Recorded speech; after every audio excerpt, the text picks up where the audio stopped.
الذي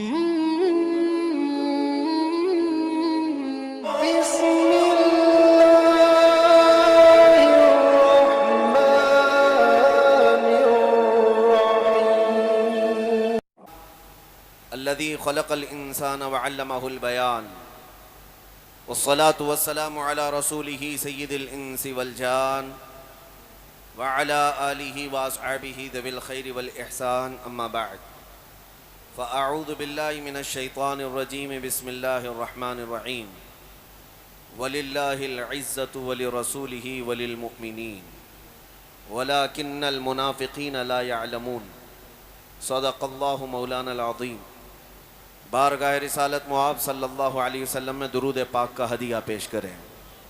اللہم صلی علی سیدنا و مولانا محمد معدن الجود والکرم وآلہ واصحابہ الکرام وابنہ الکریم وبارک وسلم صلاة دائمتا سرمدا ابدا۔ میرے عزیزو، جو حضرات کھڑے ہیں اب صاف نظر آ رہا ہے، ہم نے آپ کے لیے کرسی چھوڑ دی ہے۔ اور ایک بات مجھے سمجھ میں آتی ہے اکثر جلسوں میں، یہ ہماری قوم کا حال یہ ہے، میں تو ایک ادنا طالب علم، میرے اور اپنے درمیان کسی اور کو حائل ہونے نہیں دیتے۔ توجہ، ہماری قوم کا حال یہ ہے، کہیں پر بھی اگر کوئی سامنے آتا ہے تو انہیں لگتا ہے یہ ہڈی کہاں سے آ گئی، ہٹانے کی کوشش کرتے۔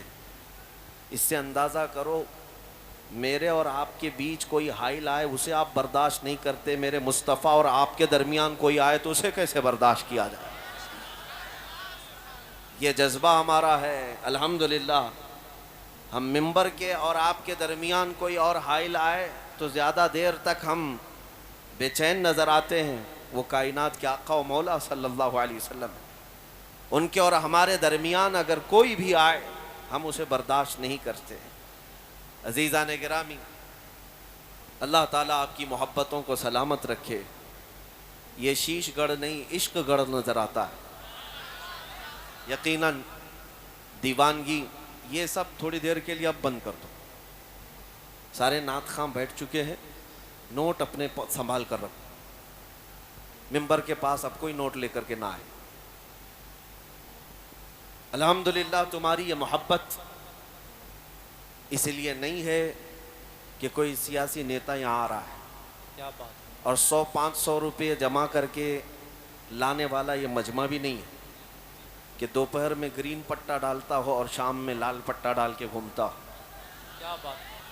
یہ وہ مجمع نہیں ہے۔ یہ وہ مجمع ہے جو 100 روپے 500 روپے کے لیے آیا نہیں، بلکہ اپنے نبی کے لیے ان کے قدموں پر اپنی گردن نچھاور کرنے کے لیے آیا۔ کیا بات ہے، واہ واہ واہ، سبحان اللہ سبحان اللہ۔ الحمدللہ اقبال کا وہ شعر مجھے یاد آتا ہے، نکل کر کے صحرا سے جس نے الٹ دیا تھا تخت روما کو، کیا بات ہے، نکل کر کے صحرا سے جس نے الٹ دیا تھا تخت روما کو، سنا ہے قدسیوں سے میں نے کہ وہ شعر پھر ہوشیار ہوگا۔ کیا بات ہے۔ اقبال نے 100 سال پہلے کہا تھا کہ وہ شعر پھر ہوشیار ہوگا جو پورے تخت روما کو الٹ دیا تھا، اور ہم اب دیکھ رہے ہیں وہ وقت قریب آ چکا ہے۔ کیا بات ہے، ہندوستان کے ہر بستی سے الحمدللہ آوازیں اٹھنے لگی، میرے نبی پاک کے فدائی اور عاشقین اب زندہ ہونے لگے۔ اللہ تعالیٰ یہ زندگی برقرار رکھے۔ سبحان اللہ سبحان اللہ۔ میرے عزیزو، ایک بات میں آپ کے سامنے عرض کرنا چاہوں گا، قرآن جو کہتا ہے عزت کس کی ہے دنیا میں، عزت کس کے لیے ہے، ان لوگوں کو خاص مخاطب کرتا ہوں۔ میں مخاطب ہوں ان لوگوں سے خاص طور پر جو دنیا داروں کی جوتیوں میں عزت ڈھونڈتے ڈھونڈتے تھک گئے۔ قرآن کہتا ہے وَلِلَّهِ الْعِزَّةُ وَلِرَسُولِهِ وَلِلْمُؤْمِنِينَ، عزت تو صرف اللہ کی ہے، رسول کے لیے ہے اور ایمان والوں کے لیے۔ کیا بات ہے۔ وَلَكِنَّ الْمُنَافِقِينَ لَا يَعْلَمُونَ، لیکن منافقین کو یہ بات سمجھ میں نہیں آتی۔ کیا بات ہے۔ ان کو ایسا لگتا ہے کہ گاڑی بنگلے اور تخت و تاج میں عزت ہے، لیکن میرے عزیزو حقیقت میں عزت میرے مصطفیٰ کے قدموں میں ہے۔ سبحان اللہ سبحان اللہ۔ نبی پاک صلی اللہ علیہ وسلم سے جو وابستہ ہوا اس کی عزت کا حال یہ ہے کہ وہ صرف جیتے جی لوگوں پر حکومت نہیں کرتا، انتقال کر بھی جائے، صدیاں بیت جائیں، لیکن لوگوں کے دلوں پر سے اس کا راج ختم نہیں ہوتا۔ کیا ہم نے آج امام عشق و محبت کی حکمرانی اپنے دلوں پر محسوس نہیں کی ہے؟ 100 سال گزر گئے بریلی کے امام کو انتقال کیے ہوئے، لیکن ہر مجمع میں اعلیٰ حضرت زندہ نظر آتے ہیں۔ کیا بات ہے، واہ واہ واہ۔ اس کی وجہ کیا ہے؟ وجہ یہ نہیں ہے کہ پٹھان خاندان کے ایک بڑے رئیس تھے، زمیندار تھے، نہیں، اعلیٰ حضرت ہر مجمع میں آج اس لیے زندہ ہے کہ وہ فنا فی الرسول تھے۔ میرے آقا کے قدموں میں انہوں نے عزت ڈھونڈی، اس لیے مولا کریم انہیں ہمیشہ کے لیے عزت سے نوازا۔ اے سنی مسلمانوں، آپ سے بھی میں یہ کہوں گا، آدھے تیتر آدھے بٹیر بن کر کے جو لوگ یہ سمجھتے ہیں کہ ہمیں کامیابی مل جائے گی، تم کبھی داڑیاں چلا کر، ٹوپیاں چھپا کر کچھ لوگوں کی خوشامدی اور کچھ لوگوں کو راضی کرنے کی کوشش کرتے ہو، میں سیکولر بن جاؤں گا، وہ بھی مجھے اچھا کہیں گے، یہ بھی مجھے اچھا کہیں گے، تم کہیں کے نہیں رہ جاؤ گے، ادھر کے بھی نہیں ادھر کے بھی نہیں۔ یہ ظالم دنیا تمہیں کبھی بھی وفا نہیں دکھائے گی۔ کاش تم ایک بار میرے مصطفیٰ کریم صلی اللہ تعالیٰ علیہ وسلم کے پورے غلام ہو جاؤ، پھر دیکھو میرے آقا صلی اللہ علیہ وسلم نہ دنیا میں تنہا چھوڑتے ہیں، نہ قبر میں اور نہ حشر۔ نعرے تکبیر، نعرے رسالت، شہید اعظم کانفرنس، مسلک اعلیٰ حضرت، غازی ملت۔ کیا بات ہے۔ عزت کس کی ہے؟ عزت رسول پاک صلی اللہ علیہ وسلم کے قدموں میں ہے، ان کے وفاداروں کی عزت ہے۔ آج جن لوگوں کے متعلق آپ یہ سمجھتے ہیں کہ ارے بھیڑ تو ان کی بھی ہے، کوئی سیاست پر بیٹھا ہوا نیتا آ جائے تو وہ بھی بھیڑ جمع کر لیتا ہے، میرے عزیزو بھیڑ کا نام عزت نہیں ہے، کیا بات۔ بھیڑ کا نام عزت نہیں ہے۔ ویسے مرے ہوئے جانور کو دیکھنے کے لیے کتے بھی بھیڑ لگاتے ہیں، کوے بھی بھیڑ لگاتے ہیں، کیا بات ہے۔ وہ بھیڑ عزت کی نہیں ہے، وہ نوچ کھانے والی بھیڑ ہے، مرے ہوئے جانور کو نوچنے والی بھیڑ ہے۔ اور حقیقی عزت کسے کہتے ہیں؟ شاید یہاں دیکھی ہوئی آنکھیں موجود ہوں گی، حضور تاج الشریعہ بدر الشریعہ۔ سبحان اللہ سبحان اللہ، زندہ باد زندہ باد۔ میرے عزیزو، وہ سوشل میڈیا کے قاضی القضات بھی نہیں تھے۔ میرے عزیزو، ہاں مجھے بتایا شیش گڑھ والوں نے کہ حضور تاج الشریعہ رحمۃ اللہ تعالیٰ علیہ اس میدان میں تشریف لائے، سبحان اللہ سبحان اللہ، اور میں جب یہاں آیا ہوں تو ان کا ایک ادنا غلام بن کر کے آیا، سبحان اللہ سبحان اور میرے پاس جو نسبت ہے زندگی بھر فخر کرنے کی، وہ انہی قدموں کی نسبت سے، اللہ، سبحان اللہ۔ الحمدللہ میں نے عزت دیکھی ہے بڑے بڑوں کی۔ اگر کوئی یہ سمجھتا ہے کہ بہت گورے ہونے کی وجہ سے لوگ عزت کرتے تھے تو یہ تمہاری خام خیالی ہے۔ عراق میں، ترکی میں، شام میں، مصر میں گورے لوگ کم نہیں ہیں، بہت حسین و جمیل لوگ ہیں۔ میں بریلی شریف میں جانتا ہوں شیخ عمر سلیم الاعظمی، امام اعظم ابو حنیفہ رحمۃ اللہ علیہ کی اولاد میں سے، وہ تقریباً 3 مہینے تک یہیں بریلی میں تھے، بڑے خوبصورت، ان کا چہرہ تو سیب کی سرخی کی طرح، لیکن ہم نے دیکھا کہ حضور تاج الشریعہ جب نماز کے لیے کبھی وہاں مصلی بچھا کر کھڑے ہوتے، وہ کافی دیر تک نماز ختم ہونے تک ٹکٹکی باندھ کر دیکھتے رہتے۔ کیا عراق میں اور علماء نہیں تھے؟ کیا عراق میں بڑے خوبصورت لوگ نہیں ہیں؟ انہوں نے جو خود ہم سے کہا تھا وہ بات میں آپ کے سامنے رکھتا ہوں، اور شیخ عمر سلیم الاعظمی نے کہا تھا کہ بیٹا ہم ان کو جو دیکھتے ہیں یہ ہمارے اختیار میں نہیں ہے، خود ان کا حسن ہماری اپنی طرف ہمیں کھینچتا ہے۔ اور پھر انہوں نے کہا یہ حضور پاک صلی اللہ تعالیٰ علیہ وسلم کے سچے عشق کی برکت ہے جو سینہ ان کا لبالب بھرا ہوا ہے۔ عزت اس بات کی ہے، ابھی اگر میں ذکر کرنے لگ جاؤں تو یہاں عرس تاج الشریعہ ہی ہو جائے گا، لیکن میرا موضوع ہے حضور پاک کی محبت۔ میں آپ کو کہتا ہوں، مصر میں ایک ہمارے بہت بڑے استاد شیخ طاہا حبیشی صاحب انتقال فرما گئے، ابھی سادات میں سے تھے۔ میں انہیں ہندوستان میں ان کے ساتھ آیا تھا بریلی شریف، حضرت سے ملاقات کی، وہ نابینا ہے، لیکن جامعہ ازہر کے بہت بڑے استاد 40 سے زیادہ کتابیں لکھی، جبکہ پیدائشی نابینا ہے، بہت بڑے عالم دین. اور حضور تاج الشریعہ رحمۃ اللہ تعالیٰ علیہ سے ملاقات کر کے جب مصر واپس گئے، مجھے بلا کر کے انہوں نے ایک بات کہی تھی.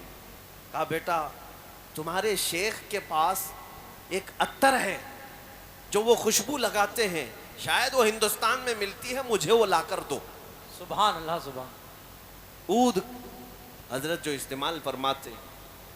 میں آیا، حضرت سے کہا کہ حضرت شیخ طہا عبیشی صاحب وہ عطر مانگتے ہیں جو آپ لگاتے ہیں.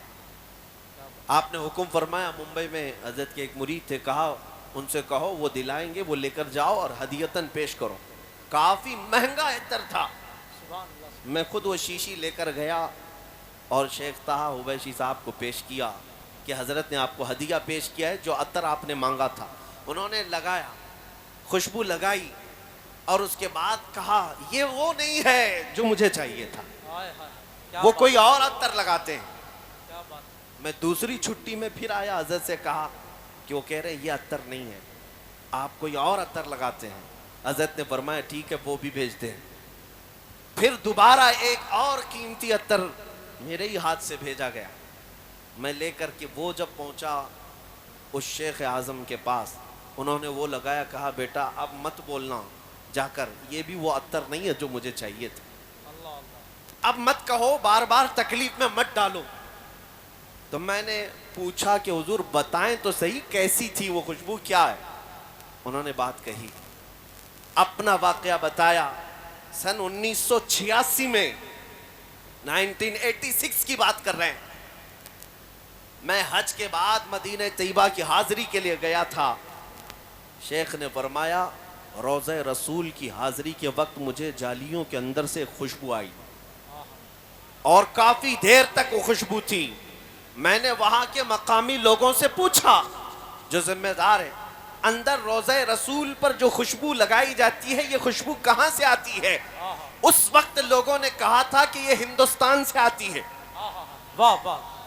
مجھے اس بات پر فخر ہے، سبحان میرے اللہ. آقا کے روضے پر ہند سے خوشبو گئی. کیا بات ہے. شیخ طہا عبیشی صاحب کہتے ہیں میں نے معلوم کیا تھا کہ روضہ رسول پر تمہارے ملک سے خوشبو بھیجی جاتی ہے، وہی لگائی جاتی ہے. کتنے سال ہو گئے؟ سن 1986 سے لے کر میں 2010 کی بات کر رہا ہوں. 2010 کی بات، تقریباً 25 سال گزر گئے. اس کے بعد وہ کہتے ہیں 25 سال میں ڈھونڈتا رہا کہ وہ عطر ملے، لیکن جب بریلی آیا تو تمہارے شیخ کے پاس مجھے وہ نظر آئی.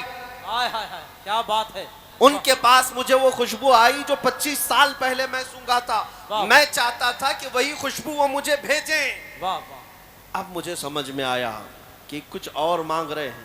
پھر ہم نے حضرت سے کہا ان کا واقعہ کہ وہ تقریباً 25 سال پہلے مدینہ طیبہ سے خوشبو سونگھے تھے اور ان کو وہ خوشبو آپ کے کپڑوں میں سمجھ میں آئی اور آپ کے پاس انہوں نے محسوس کی وہ خوشبو چاہتے ہیں. حضور تاج الشریعہ رحمۃ اللہ تعالیٰ علیہ، یہ عاشقوں کی بات میں کر رہا ہوں میرے عزیزو. انہوں نے مسکرا کر کے کہا جاؤ پھر اب وہ کسی بازار میں نہیں ملے گی، حضرت سے کہہ دینا.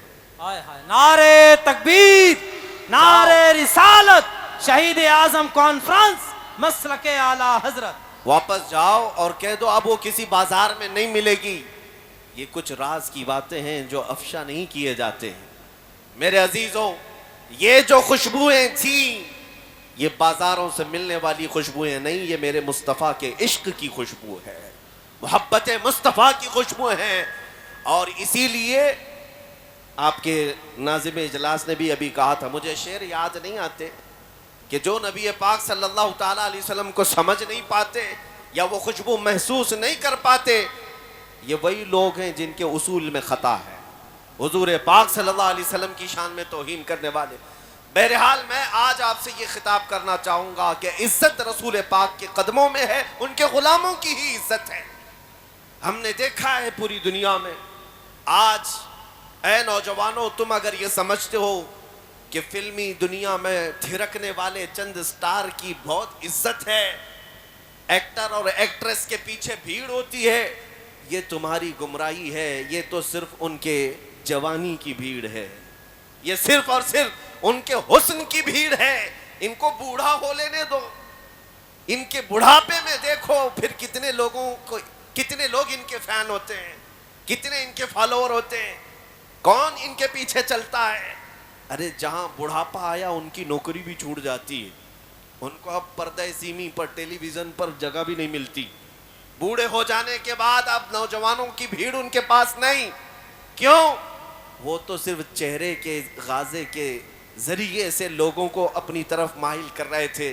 لیکن میرے مصطفیٰ کے غلاموں کا حال یہ ہے, نبی پاک کا غلام جتنا بوڑھا ہوتا ہے اتنی عزت بھی بڑھ جاتی ہے. سبحان اللہ, جتنے سبحان بوڑھے اللہ, کیا ہوتے بات. ہیں واہ واہ. اتنی عزت میں اضافہ ہی ہوتا ہے. یہاں نبی پاک صلی اللہ علیہ وسلم کی غلامی میں عزت کی کمی نہیں ہے, بس سمجھنے کی دیر ہے. آج میں تم سب کو یہی بات بار بار عرض کروں گا کہ اللہ تعالیٰ نے قرآن میں جو فرمایا اس پر یقین کرو. وَلِلَّهِ الْعِزَّةُ وَلِرَسُولِهِ وَلِلْمُؤْمِنِينَ. عزت اللہ کے لیے ہے اور رسول کے لیے ہے اور ایمان والوں کے لیے. سبحان اللہ, سبحان. ایمان والوں کے لیے عزت ہے. تم در در کی ٹھوکریں آج جو کھا رہے ہو یا ادھر ادھر عزت تلاش کر رہے ہو, بہت بڑی خطا پر ہو, بہت بڑی خطا پر ہو. اگر کوئی یہ سمجھتا ہے حضور پاک صلی اللہ تعالیٰ علیہ وسلم کی سنتوں پر آ جانے سے عزت میں کمی آئے گی, اے دشمن عقل ذرا دیکھ تو صحیح, یہ داڑھی اور یہ ٹوپی اور یہ جبے والے کو اتنا بڑا ممبر دیا کیوں گیا ہے؟ کیا بات ہے, واہ واہ. تمہاری آنکھوں کے سامنے اتنی اونچائی پر ان سب کو بٹھایا کیوں گیا ہے؟ کیا یہ بڑے بڑے پیسے والے ہیں اس لیے اوپر بٹھایا گیا؟ یہ عزت تمہیں دیکھنی ہوگی, نہیں صرف اس لیے بٹھایا گیا ہے کہ یہ نبی پاک صلی اللہ علیہ وسلم کے قدموں سے وابستہ جماعت, سبحان اللہ, حضور پاک کے نائبین کی جماعت ہے. جو دنیا میں مصطفیٰ کریم سے وابستہ ہوا اس کے لیے یہاں ممبر ہے, تو پھر قیامت میں تو عزت اور دیکھنی ہے. عرش حق ہے مسند رفعت رسول اللہ کی, دیکھنی ہے حشر میں عزت رسول اللہ کی. سبحان اللہ, سبحان. میرے عزیزوں, جن نوجوانوں نے آج دھوکہ کھایا اور ان لوگوں سے آج پھر میں کہتا ہوں واپس آ جاؤ, پلٹ کر کے آ جاؤ. نبی پاک صلی اللہ علیہ وسلم کے اگر غلام ہو تو پورے کے پورے غلام بنو, پورے کے پورے ہو جاؤ. کیا بات. کیوں یہود و نصارہ کی تقلید پر تم آج اپنی زندگی کے شب و روز گزار رہے ہو؟ تمہیں کیا حاصل ہو رہا ہے؟ کچھ نہیں سوائے تمہارے ٹوٹنے بکھرنے کے. ایک بات میں آپ کو بتاؤں, جتنا بندہ نبی پاک صلی اللہ علیہ وسلم سے دور ہوتا جائے گا اتنا بزدل بنتا جائے گا. اللہ اللہ, بزدل, کائر. جو لوگ خوف سے آج جی رہے ہیں, ڈر سے جی رہے ہیں, صرف وہی لوگ ہیں جن کو نبی پاک صلی اللہ تعالیٰ علیہ وسلم سے دوری ہو گئی ہے. ورنہ میرے آقا صلی اللہ علیہ وسلم کے قدموں میں رہنے والا پورے طوفانوں سے بھی کبھی نہیں گھبراتا, کیا بات. کبھی نہیں ڈرتا, نہ وہ پہاڑوں کی چٹانوں سے.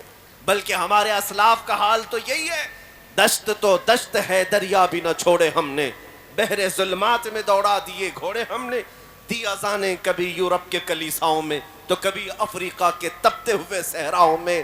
تجھ سے سرکش ہوا کوئی تو بگڑ جاتے تھے, حق سے سرکش ہوا کوئی تو بگڑ جاتے تھے. ارے توپ کیا چیز ہے, دیکھ کیا چیز, ہم توپ سے بھی لڑ جاتے تھے. نبی پاک صلی اللہ علیہ وسلم کے غلاموں میں بزدلی نہیں آ سکتی, ڈر اور خوف نہیں آ سکتا. اعلیٰ حضرت فاضل بریلوی نے یہی تو میسج دیا, خوف نہ رکھ رضا ذرا تو تو ہے عبد مصطفیٰ. کیا بات ہے, واہ. خوف نہ رکھ رضا ذرا تو تو ہے عبد مصطفیٰ, تیرے لیے امان ہے, تیرے لیے امان ہے. میں آج آپ سے یہ کہنا چاہوں گا, ابھی شاعر حضرات یہاں پر بہت سارے قصیدے پڑھتے رہے. مجھے یہ بات پسند نہیں ہے کہ یہ ممبر پر میری تعریف ہو یا میرے لیے اشعار پڑھے جائیں. میں اس چیز کو پسند نہیں کرتا. یہ ممبر ہے میرے مصطفیٰ کریم صلی اللہ علیہ وسلم کا. بات صرف شہنشاہ کی ہو اور بات صرف بادشاہ کی ہو, ہماری عزتیں انہی کے قدموں سے ہیں. میں آج آپ سے یہ کہنا چاہتا ہوں کہ لوگ کہتے ہیں علماء, کیا آپ کو ڈر نہیں لگتا؟ یہ اس بھری دنیا میں ادھر بھی جا رہے ہو ادھر بھی جا رہے ہو. میں کبھی کبھار اپنے آپ سے بھی پوچھتا ہوں, الحمدللہ میں نے کبھی بھی ان ظالموں کا خوف اپنے دل پر محسوس نہیں کیا. وہ اس لیے نہیں کہ میں کوئی کاجو بادام کھاتا ہوں یا کوئی بہت بڑا باڈی بلڈر ہوں, وہ اس لیے خوف نہیں آیا, بلکہ ہمیشہ یہ احساس رہا آنے دو ان ظالم کتوں کو، میرے پیٹھ پر تو میرے مصطفیٰ کا دست مبارک ہے، کیا دبے جس پہ حمایت کا ہو پنجہ تیرا، شیر کو خطرے میں لاتا نہیں کتا تیرا۔ سبحان اللہ، نعرے تکبیر، نعرے رسالت، شہید اعظم کانفرنس، مسلک اعلی حضرت، علماء اہل سنت۔ میرے عزیزوں، آپ کے اندر یہ بزدلی کی اگر کہیں سے کوئی بو بھی آتی ہے تو اسے نکال پھینکو، اس لیے کہ نبی پاک کے غلاموں کسی مجرم قوم سے تمہارا کوئی واسطہ نہیں ہے۔ ہاں، دنیا اگر کہتی ہے ٹیررسٹ ہیں، آتنکواد ہیں، دہشت گرد ہیں، ان سے ہم تھوڑی نا سرٹیفکیٹ لینے کے لیے بیٹھے کہ تم ہمیں سرٹیفکیٹ دو گے، کون کیسا ہے۔ میرے عزیزو، ہمارا ضمیر صاف ہے، ہمارا دل پاک ہے، ہم اپنے نبی پاک صلی اللہ تعالیٰ علیہ وسلم کے لیے جذباتی ہیں تو یہ حق فطرت ہے۔ کیونکہ میں نے ایک بار ایک بڑے ڈپارٹمنٹ کے عہدیدار تھے، وہ ہمارے ساتھ بات کر رہے تھے اور انہوں نے کہا کہ مولانا آپ ہی کیوں اتنا زیادہ چلا رہے ہیں، آپ ہی کیوں اتنا زیادہ باتیں کرتے ہیں، لوگوں کو یہ پرووکنگ ہو جاتا ہے، ورغلانا ہوتا ہے۔ میں نے ان سے کہا اگر میں کہوں کہ آپ کی ماں بدکار تھی، وہ کرسی چھوڑ کر اٹھ گئے، کہا کہ کیا کہہ رہے ہو آپ، کچھ تو بات رکھو، مریادہ رکھو۔ میں کہا میں نے گالی دی نہیں، ابھی میں نے گالی دی نہیں، میں پوچھ رہا ہوں آپ کو کیسا لگے گا، آپ تو کرسی سے اٹھ گئے۔ آپ اپنی ماں سے اتنی محبت کرتے ہیں، قسم رب ذوالجلال کی کروڑوں ماؤں سے زیادہ ہر مسلمان اپنے نبی سے محبت کرتا ہے۔ نعرے تکبیر، نعرے رسالت، لبیک یا رسول اللہ، لبیک یا رسول اللہ، لبیک یا رسول اللہ، شہید اعظم کانفرنس۔ سبحان اللہ، واہ واہ واہ۔ یہ بات ہم آج ببانگ دہل کہہ سکتے ہیں، خوف اور ڈر نہ رکھو، اس لیے کہ جو بات ہم کہہ رہے ہیں وہ قانون کے دائرے میں بھی ہے اور ہمارا حق بھی ہے۔ ہم ہر طرح کے ظلم اور اذیتیں برداشت تو کر سکتے ہیں، میرے مصطفیٰ کریم صلی اللہ علیہ وسلم کی اہانت اور توہین برداشت نہیں کر پاتے، اور یہی طاقت تمہاری ہمیشہ کی تمہیں زندہ رکھتی ہے۔ آج سے 100 سال پہلے جو تم پر ایکسپیریمنٹ کیا گیا تھا، تجربہ کیا گیا تھا، آج وہ ظالموں نے اس کو چیک کرنا شروع کیا ہے۔ لوگ ہم سے سوال کر رہے ہیں یہ حالات کیوں اس طرح کے خراب ہوتے ہیں، کبھی ادھر سے کوئی کتا بھونکتا ہے، کبھی ادھر سے کوئی حضور کو گالی دیتا ہے، اسلام کے خلاف، قرآن کے خلاف، یہ سب باتیں کیوں ہو رہی ہیں آج؟ میں اس کی وجہ بتاتا ہوں۔ انہوں نے اب ٹرائل شروع کیا، کیا چیز دیکھنے کے لیے کہ ڈاکٹر جب کسی کو سن کرنے کا انجیکشن دیتا ہے یا گولی دے رہا ہو تو ڈاکٹر کو کیسے پتا چلے گا کہ یہ ہوش میں ہے یا بے ہوش ہے؟ سوئی لگا کے دیکھے گا، چونٹی کاٹ کے دیکھے گا، کینچی لگا کر دیکھے گا کہ میرا دیا ہوا انجیکشن کام کر رہا ہے کہ نہیں کر رہا ہے، میری دی ہوئی گولی کام کر رہی ہے کہ نہیں کر رہی ہے۔ ڈاکٹر کو دیکھنے کے لیے کچھ تو کرنا پڑے گا۔ اگر اس کے ہاتھ پیر میں حرکت ہونے لگی تو ڈاکٹر سمجھ جائے گا ابھی پورا انجیکشن کام نہیں کیا، ابھی گولی پورا اثر نہیں کی ہے، تھوڑا اور سن ہونے کے لیے، بے ہوش ہونے کے لیے دوائی دینی پڑے گی۔ یہ تو اصول جانتے ہیں۔ اسی طرح پچھلے کئی سالوں سے تمہیں نشہ دیا جا رہا ہے، تمہیں سلانے کے لیے، تمہارے نبی سے دور کرنے کے لیے بہت نشہ تمہارے درمیان آ گیا۔ نشہ کا مطلب صرف ہیروئن، کوکین، افیون ہی نہیں، چرس، گانجا ہی نہیں، سگریٹ، بیڑی ہی نہیں، نشہ جو تمہارے ہاتھوں میں آج انٹرنیٹ کے ذریعے سے دیا گیا ہے، یہ بہت خطرناک نشہ دیا گیا ہے۔ ہزاروں لاکھوں نوجوان اپنے اخلاق کا قتل کر چکے ہیں اس انٹرنیٹ کی دنیا پر۔ روزانہ رات کو تنہائی میں گندی فلمیں دیکھنا، ننگی تصویریں دیکھنا، اپنی آنکھوں کو، اپنی حیا کو برباد کرنا، یہ کس نے کیا تمہارے ساتھ؟ کون کر رہا ہے؟ یہ تمہیں مفت میں انٹرنیٹ پہنچا کر کے تمہارے اخلاق کا قتل کیا گیا اور تم بہ گئے، کوئی نہیں دیکھ رہا، ماں بھی نہیں دیکھ رہی، باپ بھی نہیں دیکھ رہا، جو دیکھنا ہے دیکھتے جاؤ موبائل کی اسکرین پر۔ اے مسلمانوں، دنیا اگرچہ بے عقیدہ ہے لیکن تمہارا تو عقیدہ ہے اللہ ہر چیز دیکھ رہا ہے۔ نبی پاک صلی اللہ تعالیٰ علیہ وسلم سے پوشیدہ تو نہیں، لیکن تمہیں دنیا نے کئی سالوں سے یہ نشہ دیا ہے۔ اور اب وہ دیکھ رہی ہے کہ ہمارا دیا ہوا نشہ کام کیا ہے نہیں کیا. اب یہ وقت آ گیا. پچھلے 10 سالوں سے جس طرح سے پوری قوم کو سلانے کے لیے کچھ زر خرید مولویوں کو بھی لگایا گیا ہے, کچھ میڈیا کے دجالوں کو بھی لگایا گیا کہ ان کو ایسے پاٹ پڑھائے جائیں کہ کبھی کھڑے نہ ہو, کبھی کھڑے نہ ہو. میاں امن کی بات تو ہم بھی کرتے ہیں, ہم کون سے جنگ کی بات کر رہے ہیں, لیکن مقصد کچھ اور ہے. میں تمہیں آپ بیدار کر کے جاؤں گا. 10 سال سے جو نشہ دیا گیا تھا, اب چیک کرنے کا وقت آیا تو جگہ جگہ سے چیک کیسے کیا جا رہا ہے. کبھی ان کے نبی کو گالی دے دو, دیکھتے ہیں ابھی کتنے بے ہوش ہیں اور کتنے ہوش میں. قرآن کو گالیاں دے کر دیکھو, یہ تمہارا ٹیمپریچر ناپنے کا وقت ہے. اور انہوں نے جو پوری دنیا میں یہ نشہ دیا ہے, چرس, گانجا, افیون, کوکین تو آیا ہی آیا ہمارے محلوں میں. ساتھ میں انٹرنیٹ کے خطرات اتنے بڑھ گئے کہ میں نے محسوس کیا عرب دنیا کو آدھے سے زیادہ انہوں نے سلا دیا ہے, سلا دیا. 57 اسلامک کنٹریز آج دنیا میں ہیں, لیکن کسی کے کانوں پر جوں تک نہیں رینگتی فلسطین کے قتل ہونے والے بچوں پر. ملک شام اجڑ گیا, عراق تباہ ہو گیا, یمن کا ہر گھر جل گیا ہے, لیکن یہ عرب اب بیدار نہیں ہے, ان پر نشہ کام کر چکا ہے. میں خود دیکھا, حضور کی شان میں گالیاں 1000 دی جا رہی ہیں دنیا میں. عربوں میں کوئی ہلچل نہیں ہے, عربوں کے نوجوانوں میں کوئی ہلچل نہیں, اکا دکا ہوں گے, لیکن یہ نشہ وہاں کام کر گیا. لیکن اللہ کا کروڑا شکر و احسان ہے کہ ابھی میرے اس ملک میں ان کا نشہ کام نہیں کیا. سبحان اللہ, سبحان اللہ. جو یہ پچھلے 10 سال سے ہماری اس قوم کو نشہ دے رہے تھے, لیکن اللہ کا کروڑا شکر یہ ہے, میں نے ہندوستان کے چپے چپے میں بھی دیکھا. تقریباً 6 مہینے میں 22 اسٹیٹ کو جا کر میں نے کئی شہروں کا دورہ کر کے دیکھا.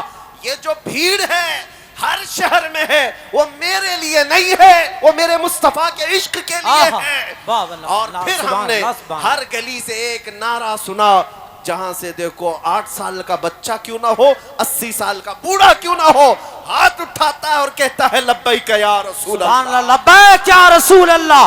ہاتھوں اٹھا کے بولیں لبیک یا رسول اللہ, لبیک یا رسول اللہ. یہ تمہارا نعرہ لگانا اس بات کی علامت ہے کہ ظالم کتوں کا دیا ہوا نشہ ابھی پورا تم پر اثر نہیں کیا ہے. اسی لیے میں اکثر یہ کہا کرتا ہوں, ہو سکتا ہے کچھ راستہ بھٹکے تو ہیں نوجوان, گنہگار تو ہو گئے, لیکن میرے آقا کا غدار کوئی نہیں ہے. ہائے ہائے ہائے, کیا بات ہے, سبحان اللہ, سبحان اللہ. حضور پاک صلی اللہ تعالیٰ علیہ وسلم سے بے وفائی کرنا ابھی ہماری قوم میں آیا نہیں, اور جب تک یہ تمہاری خصوصیت باقی رہے گی, یہ بھونک بھونک کر مر جائیں گے, لیکن تمہارے دین کا بال بیکا بھی نہیں کریں گے.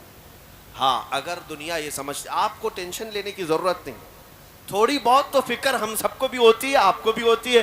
ارے دیکھو فلاں جگہ ایک مسلمان بچے کو پکڑ لیا اور کھمبے سے باندھ کر کے لاٹھیوں سے مار مار کر کے اسے قتل کر دیا, موب لنچنگ کیا. تم سب ویڈیو شیئر کر کر کر کے افسوس کرتے ہو. میرے عزیزو, ان ظالم کتوں کو یہ پتہ نہیں کہ ایک نوجوان مسلمان کو اگر تم قتل کر کے پورے اسلام کے متعلق اگر خواب دیکھ رہے ہو کہ ختم ہو جائے گا, ایسا نہیں ہو سکتا, ایسا نہیں ہو سکتا. اور یہ بات بھی میں آپ کو بتا دوں کہ ہمیشہ کتے جھنڈ میں ہی مقابلہ کرتے. کیا بات ہے, یہ بھی تمہارے لیے فخر کی بات ہے. ہمیشہ کربلا کے اس میدان میں کیا ہوا, ایک طرف اہل بیت کا مختصر قافلہ, لیکن یزیدی کتے 22,000 کے لشکر میں آئے تھے. اور نعرے تکبیر, نعرے رسالت, نعرے غوثیت, نبیر اعلیٰ حضرت حضور پیر طریقت, حضور علامہ مفتی حسن رضا خان صاحب قبلہ, حضور علامہ مفتی حسن رضا خان صاحب قبلہ. نعرے تکبیر, نعرے رسالت. آپ لوگ بیٹھے رہیں, جو شخص جہاں پہ